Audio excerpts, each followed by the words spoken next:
Have you had a hysterectomy and menopausal signs? Let's talk about that today. There are different types of hysterectomies, there's different types of menopausal symptoms and signs you can have, and there are different strategies to help you feel better.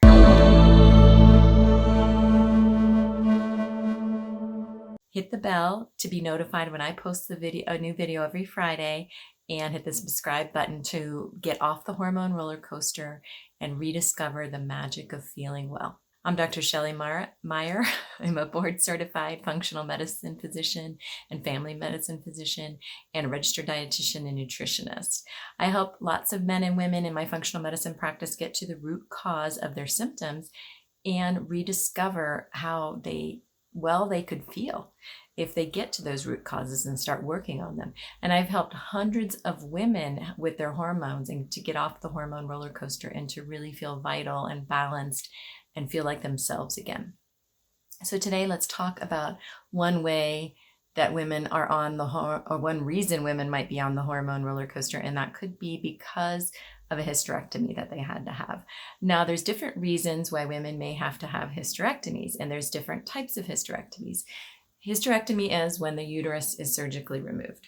So a hysterectomy could be one that involved the uterus and not the ovaries, and so you still have the ovaries, or it could be one where they take the ovaries out, and that's called a total abdominal hysterectomy, oophorectomy, because the oophorectomy part is the ovaries, hysterectomy part is the uterus.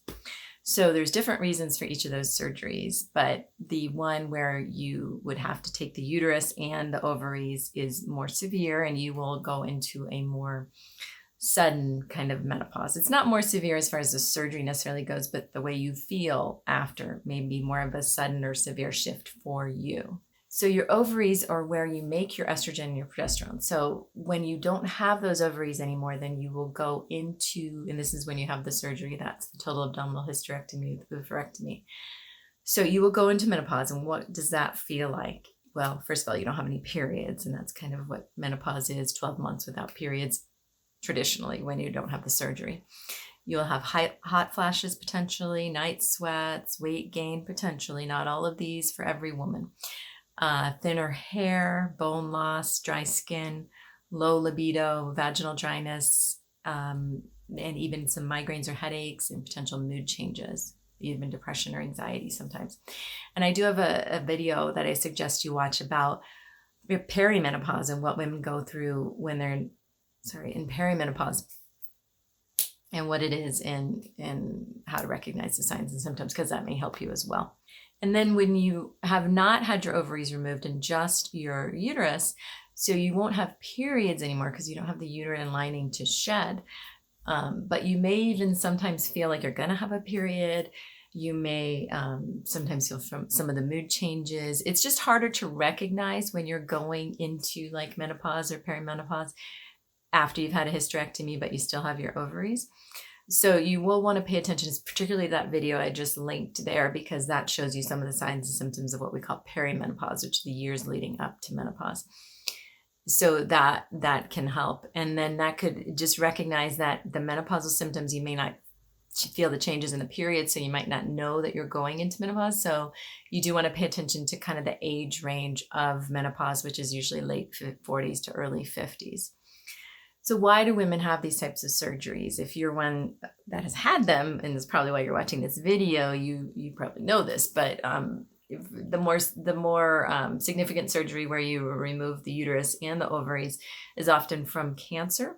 It can sometimes be from endometriosis, and I talked about my endometriosis last week, so check out that video if you do have endometriosis. And where the cysts sometimes cause so much pain that it's just women feel better if their ovaries are removed. Sometimes you have a benign growth on your ovaries, and they may have to remove them for that reason.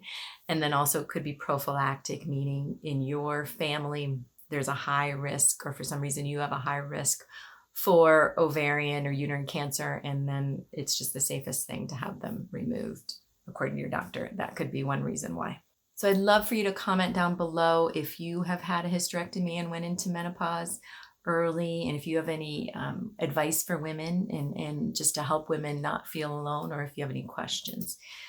And the one thing you're going to have to think about, especially when you have A total hysterectomy with the ovaries removed is, are you going to do hormone replacement therapy or not? And I've done various videos on hormone replacement therapy, and you can check those out. With every woman, their risks are different, so it is something you have to discuss with your gynecologist or your family practice doctor, your naturopathic doctor, whomever you discuss your hormones with. But it will be something to consider, because the risks of not doing it could be some of that bone loss or osteoporosis, sometimes even a higher risk for colon cancer. And then, just more of those symptoms, because if you replace your estrogen, you're not going to have to replace your progesterone, because when you don't have a uterus, you do not need to replace your progesterone. But if you do hormone replacement therapy, you would have to what you would be replacing would be the estrogen. And that could alleviate any of the symptoms above, like I mentioned, with the night sweats, the hot flashes, the mood swings, the definitely sleeplessness, and any of the above, along with the bone loss. It could help the bone loss. So you could consider that. Now, every woman's different. You may have a cancer family history or personal history risk that could make it too high risk for you, although there have been studies to show that hormone replacement therapy can actually protect against cancer. So there's arguments on both sides. I suggest you check those arguments out, or those studies out, I should say, and discuss it with your provider to see what's right for you, if cancer is the risk factor that you have, or high family history of cancer. Some other things to consider if you don't do hormone replacement therapy, the risks, I forgot to say, the risks associated with hormone replacement therapy independent of cancer are a slightly higher risk for stroke or blood clots. Now, if you have a bleeding disorder and you've had a blood clot or any issues with like oral contraceptives or the birth control pill before you went into menopause, before you had the surgery, you definitely don't want to do hormone replacement therapy. And of course, your doctor would tell you that.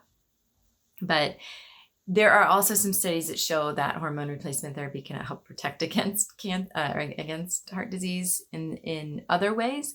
So definitely look at both sides of the story so that you're well informed. But again, if you're truly miserable after having your surgery, you do want to consider estrogen and talk with your doctor to see if you're a good candidate for it. Now, let's say you don't want to go the hormone replacement route. That is fine. So there's natural support options. I talk about those a lot on this channel, and these will be some of the ones that I've talked about in other videos. So herbs, Vitex can help, black Cohosh can help, Dong Quai can help. You want to choose your herbs from really good sources, and I'll link a couple affiliate links down below. There's a blend I like called FemGuard Balance that I find very well balanced. It's a good name for it, and helpful to some of these symptoms. And I have done a recent video, it was 2 videos ago, on natural remedies, and I go into it even in more detail, including pine bark extract, which can be helpful. And you can also not even do these herbs. Sometimes you can just help, it can be helpful to have your vitamins and minerals be balanced, to, carry a little fan with you for the hot flashes, to make sure you get adequate sleep, you're getting exercise. Sometimes those things are enough. It's not always enough for every woman, because every woman is different. So you can consider some of those other ideas. For bone support, you can do calcium and vitamin D, magnesium, vitamin K, boron. Those are all in some good blends that I like, that I'll include down below. And then there are medications too. So we can't forget about medications. So antidepressants can be used. Now, I don't like when doctors suggest that off the bat, because there's a lot of other things you can try. But sometimes the symptoms are severe enough, and you might not want to do the natural support or the estrogen. So you could consider an antidepressant, because those can help not only with mood, but with hot flashes. Clonidine is a blood pressure medicine. It's pretty strong, but a lot of doctors do use it for hot flashes if they're severe.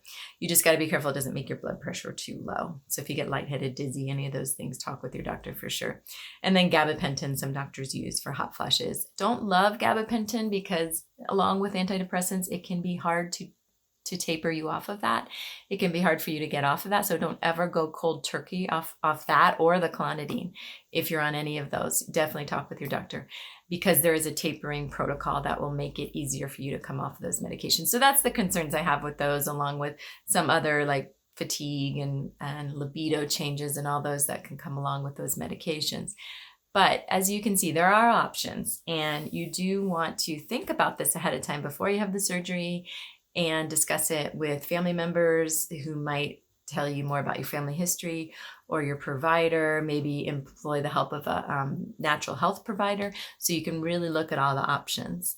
So please let me know in the comments down below if you have gone through this and what has helped you. And then check out my webinar, Hormone Balance for Busy Women, and join my free Mighty network. It's a group called Reclaim Your Hormone Health on the Dr. Shelley Meyer Mighty Network, which is like an alternative to Facebook. And it's just a supportive place where women go to get help on their hormones, their hormone balance, and we share with each other ideas and tips. There's a monthly Zoom meeting, and it's just a great home. It's a great place bringing women together. And that's my goal. So join me next week. Hit the bell to be notified when I post new videos. Hit the subscribe button. Hit the share button if you feel like this would help anybody in your life. And please hit the like button to keep this channel going. And I'm Dr. Shelley Meyer. Thanks so much for joining me.